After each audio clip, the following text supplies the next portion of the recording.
Hi guys, welcome back.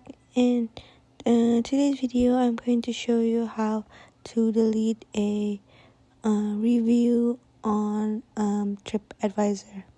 So after you open the app, make sure that you're on review. So you tap on the bottom right, and then so here's are your reviews. So since I only have one review, this is the only one I have. But if you have lots of review, you can just scroll down and then you choose which review you want to delete by tapping the three dots, and then tap delete your review. And then now you have to confirm, because this review cannot be retrieved once it is deleted, and then tap delete, and your review is gone. So that's it for today. I hope it's useful, and thank you for watching.